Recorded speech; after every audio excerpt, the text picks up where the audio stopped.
Hello বন্ধুরা, আজকের ভিডিওতে আমরা জানব কিভাবে আপনি আপনার রেশন কার্ড এক পরিবার থেকে আরেক পরিবারে ট্রান্সফার করবেন।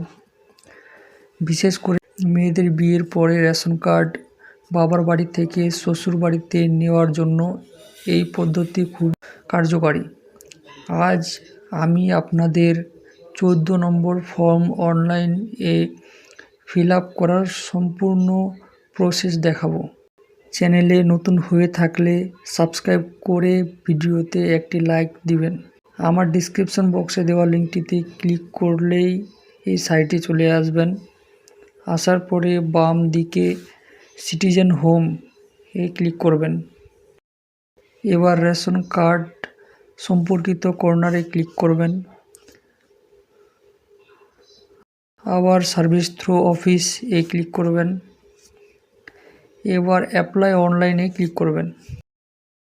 এন্টার আধার, এখানে মনে রাখবেন যার রেশন কার্ড ট্রান্সফার করবেন তার আধার নাম্বারটি দিবেন। আধার নাম্বারটি দেওয়ার পরে বাম দিকে ছোট্ট একটি বক্স আছে, সেটাতে টিক করে সেন্ড ওটিপিতে ক্লিক করবেন।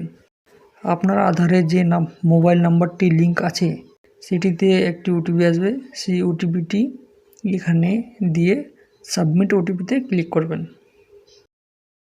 ওটিপি দেওয়ার পরে আপনার রেশন কার্ডটি চলে আসবে। এখানে আপনাকে প্রশ্ন করা হয়েছে, ওপরে রেশন কার্ডটি কি আপনার? অবশ্যই হ্যাঁ অপশানে টিক দিয়ে পরবর্তী অপশানে ক্লিক করবেন। এবারে নিচের দিকে চলে আসবেন,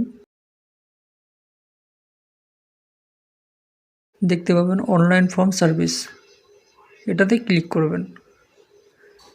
এটাতে ক্লিক করে 14 নম্বর ফর্মটিতে ক্লিক করে পরবর্তী অপশানে ক্লিক করবেন। আবার পরবর্তী অপশানে ক্লিক করবেন।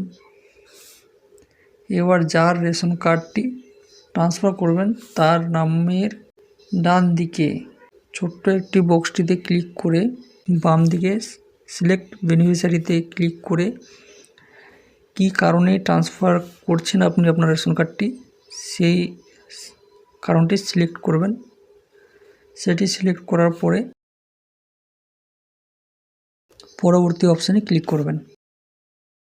এবার যে পরিবারে যুক্ত করবেন সেই পরিবারের যে কোনো একজন সদস্যের রেশন কার্ড নাম্বারটি দিবেন।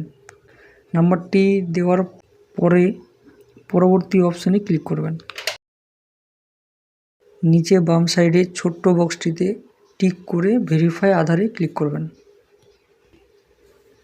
আধারে যে মোবাইল নাম্বারটি লিঙ্ক আছে সেটিতে একটি ওটিপি আসবে, সেটি দিয়ে সাবমিট ওটিপিতে ক্লিক করবেন।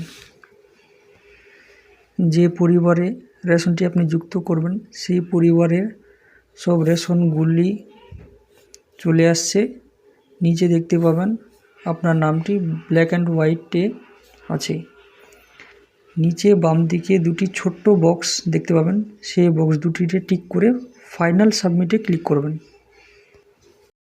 এবার দেখতে পাচ্ছেন আপনার আবেদনটি সম্পূর্ণ নির্ভুলভাবে সাকসেসফুল হয়েছে।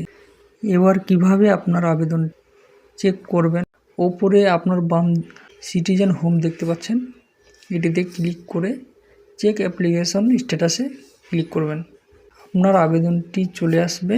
ডান দিকে ভিউ অপশান দেখতে পাবেন, সেটিতে ক্লিক করলেই আপনার সম্পূর্ণ ডিটেলস অ্যাপ্লিকেশানের সম্পূর্ণ ডিটেলসটি চলে আসছে। এবার দেখতে পাচ্ছেন আপনার অ্যাপ্লিকেশনটি সাবমিট হয়ে গেছে। এইখানে দেখতে পাচ্ছেন ব্লক অফিসে আপনার অ্যাপ্লিকেশনটি পেন্ডিং আছে, যা 1 সপ্তাহ অথবা 2 সপ্তাহের মধ্যে আপনার অ্যাপ্লিকেশনটি ওরা ভেরিফাই করে দিলে আপনার রেশন কার্ডটি ট্রান্সফার হয়ে যাবে। তো ভিডিওটি যদি ভালো লেগে থাকে তাহলে অবশ্যই ভিডিওটিতে একটি লাইক দিবেন। কিছু জানার থাকলে অবশ্যই কমেন্ট বক্সে কমেন্ট করবেন।